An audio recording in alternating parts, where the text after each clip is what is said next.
Ni Chelsea, ni el Inter de Milán, ni el Manchester United, ni la Roma pudieron contenerlo. Ni Abramovich, ni Moratti, ni los Glazer, ni Florentino Pérez en su primera experiencia con él lograron domesticarlo del todo. Cada club cayó igual, con el mismo patrón repetido casi con precisión matemática, porque cuando José Mourinho entra a un vestuario no llega un entrenador más, llega una sentencia con fecha de caducidad marcada desde el primer día de pretemporada.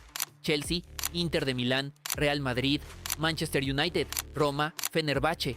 6 clubes, 6 rupturas, un solo denominador, el conflicto interno. Todos vivieron el mismo ciclo, todos terminaron haciéndose la misma pregunta, porque Mourinho no solo compite contra el rival de turno, fractura estructuras enteras desde adentro, y ahora, en el Real Madrid más presionado de la última década, ese mismo mecanismo puede ser la salvación, o la bomba que active la crisis más grande del madridismo moderno. Esta es la historia completa de por qué el mayor problema de Mourinho podría ser, paradójicamente, la última carta que le queda al Real Madrid para no quedarse mirando cómo Barcelona construye en silencio, ilusionado con lo que Bernardo Silva puede darle a un proyecto que ya funciona sin fisuras.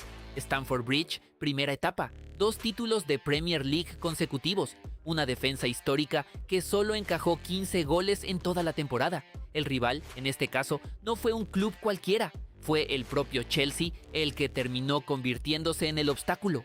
Todo empezó como un romance perfecto, con la prensa inglesa hablando de The Special One, como si hubiera inventado una nueva forma de ganar fútbol. Pero bajo esa superficie brillante ya se movía algo distinto. Reuniones tensas con la directiva, decisiones de fichajes que Mourinho no controlaba del todo, un poder que sentía que se le escapaba de las manos aunque los resultados fueran impecables. La duda que empezó a instalarse era simple: ¿cómo se rompe algo que está ganando absolutamente todo? La respuesta llegó despacio primero, en silencio, en reuniones cerradas y después de forma pública, con un despido que sacudió al fútbol inglés en pleno inicio de temporada, dejando una sensación de desconcierto que ni los propios jugadores del vestuario supieron explicar del todo. La moraleja quedó grabada desde entonces: Mourinho no necesita perder para irse mal, le basta con sentir que el barco ya no lo necesita como capitán absoluto. El patrón ya estaba escrito, nadie quiso leerlo todavía. Milán, la temporada del triplete histórico, Champions, Liga y Copa Italiana conquistadas en un mismo calendario, algo que ningún club transalpino había logrado antes. El rival, otra vez, no fue futbolístico, fue la propia grandeza del logro que debería haberlo blindado para siempre en el banquillo. La duda que sobrevoló ese verano fue inevitable. Si esto no alcanza para quedarse, ¿qué alcanza realmente? La respuesta llegó con una frase que se repitió en cada portada deportiva de Europa, pronunciada al momento de anunciar su salida hacia el Real Madrid. Una frase que sonó más a despedida de guerra que a agradecimiento hacia un club que acababa de entregarle la gloria más completa de su historia. Ni la hazaña más grande jamás conseguida por ese club fue suficiente para evitar la ruptura. La moraleja se volvió innegable. El conflicto no es un efecto secundario de su método, es el método mismo, funcionando exactamente como está diseñado para funcionar. ¿Cuántos títulos hacen falta para comprar paz duradera en un vestuario Mourinho? La respuesta otra vez fue ninguno. Temporada de 100 puntos y 100 goles a favor, récord histórico de la liga que tardaría años en ser igualado. El rival no fue el Barcelona de Guardiola, aunque también estuvo presente en cada final de semana. El verdadero rival, el que terminó decidiendo el desenlace de esos 3 años, fue el propio vestuario blanco. La duda que se instaló entre capitanes veteranos y jugadores de peso fue directa. ¿Puede convivir un liderazgo militar con futbolistas acostumbrados a otro tipo de trato, más horizontal, más respetuoso de las jerarquías internas construidas durante años? El quiebre llegó de forma sensorial, casi física. Miradas cortantes cruzándose en el túnel de vestuarios antes de salir al campo. Gestos tensos desde el banquillo hacia jugadores que no ejecutaban la instrucción exacta. Silencios en la sala de prensa que pesaban más que cualquier derrota en el marcador. Las filtraciones a los medios se volvieron constantes. Los capitanes terminaron enfrentados públicamente. Y lo que empezó como una temporada histórica terminó como el peor recuerdo emocional de una generación entera de futbolistas. La moraleja: no lo derrotó ningún rival externo, lo derrotó la fractura que él mismo sembró desde el primer entrenamiento. 100 puntos, 0 paz interna. Old Trafford, contratado como el salvador definitivo de un proyecto que llevaba años sin encontrar identidad tras el retiro de su entrenador histórico. El rival fue la presión de una institución que exige no solo resultados, sino una forma de jugar reconocible, un estilo heredado de generaciones anteriores. La duda que flotaba desde el primer día era evidente para cualquier analista con memoria. ¿Aguantaría el vestuario inglés el mismo método que ya había fracturado a Chelsea y al Real Madrid en ciclos anteriores? La respuesta llegó en menos de 2 años y medio, cuando jugadores empezaron a filtrar a la prensa que el ambiente diario se había vuelto irrespirable, que las sesiones de entrenamiento se sentían como castigos y no como preparación, que el vestuario se había partido en bandos irreconciliables. La salida se produjo entre acusaciones cruzadas, entrevistas incómodas y un adiós que dejó al club todavía más lejos de recuperar su identidad perdida. La moraleja quedó clara: el talento individual nunca fue la pregunta central en ninguno de estos episodios. La convivencia diaria siempre lo fue. Llegó para unir un club roto, se fue dejándolo más roto de lo que lo encontró. Trigoria, un proyecto de reconstrucción con expectativas moderadas pero con una ilusión renovada entre una afición históricamente exigente y apasionada. El rival, esta vez, fue la paciencia institucional, que otra vez se agotó antes de lo esperado, replicando un guión que ya se había visto 6 veces en 6 geografías distintas. La duda que muchos analistas se plantearon en ese momento fue si después de 5 ciclos anteriores había aprendido algo distinto sobre cómo gestionar egos y expectativas colectivas. El quiebre llegó marcado por tensión creciente con la directiva, decisiones de mercado que no se respetaron como él exigía, y finalmente un discurso de despedida que otra vez sonaba a guerra no ganada del todo, a batalla interrumpida antes de su desenlace natural.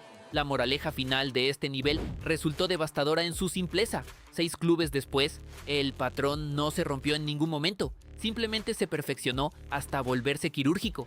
6 clubes, 6 despedidas, un solo mecanismo intacto y funcionando. Y aquí está lo que el madridismo no quiere mirar de frente, lo que genera la verdadera polarización de este análisis. Este Real Madrid no es el de aquella primera etapa.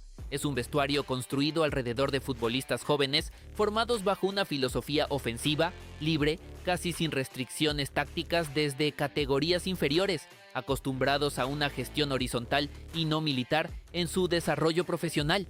Meter a Mourinho ahí no es repetir la fórmula que funcionó una vez con una generación distinta. Es experimentar con un grupo humano completamente diferente, y absolutamente nadie puede garantizar que la respuesta emocional sea la misma que hace más de una década. El riesgo no es táctico, nunca lo fue en ninguno de los 6 episodios anteriores, es puramente humano, es un liderazgo que exige jerarquía absoluta, chocando de frente contra egos jóvenes en plena proyección mundial, acostumbrados a sentirse protagonistas y no soldados de un sistema impuesto desde arriba.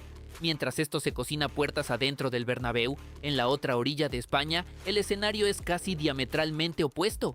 El Barcelona construye sin ruido, sin guerras internas filtradas a la prensa cada semana, sin titulares de crisis institucional que dominen la agenda mediática cada 3 semanas. Y sobre esa base ya estable, se ilusiona con sumar a Bernardo Silva, un futbolista que no rompe vestuarios, que no genera bandos enfrentados, que simplemente eleva el nivel colectivo de un equipo que ya funciona como una matemática casi perfecta. Ahí está el contraste que debería doler más de lo que la afición blanca está dispuesta para admitir. Mientras el Real Madrid apuesta por gestionar una bomba de relojería instalada voluntariamente en el banquillo, el Barcelona apuesta por sumar talento silencioso a una estructura que ya no necesita terapia de grupo constante para rendir al máximo nivel competitivo. Como resumió alguna vez un excompañero suyo en Chelsea, con Mourinho ganas títulos, pero pagas un precio que jamás aparece en ninguna tabla de posiciones. Pero aquí llega el giro que absolutamente nadie quiere aceptar en voz alta, el que realmente divide en 2 bandos irreconciliables a la afición madridista.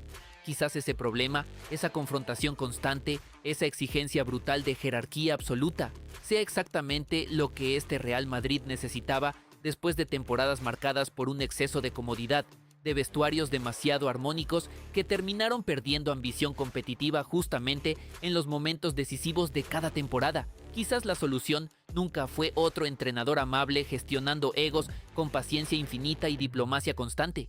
Quizás la solución real era alguien dispuesto a romper la comodidad instalada, aunque eso implique fracturas internas dolorosas en el camino hacia la gloria.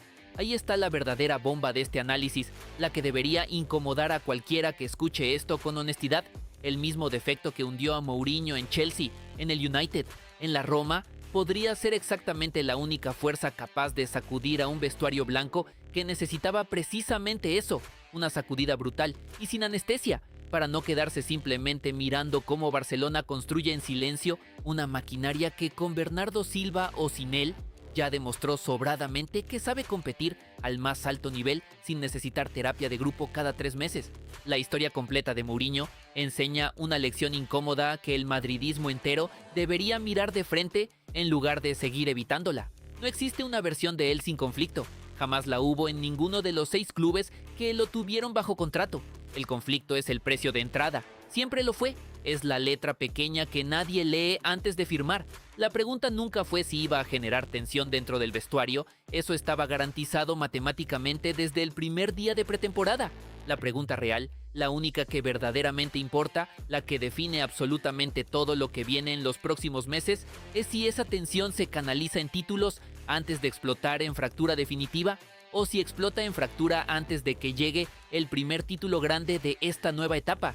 Esa es exactamente la línea que separa a un Real Madrid histórico, recordado con orgullo durante generaciones, de un Real Madrid que termina otra vez con capitanes enfrentados en la prensa, con filtraciones constantes desde el vestuario, con un entrenador brillante saliendo por la puerta trasera, mientras en Barcelona celebran haber construido, sin ruido y sin guerra interna, el proyecto más sólido y estable del fútbol español contemporáneo.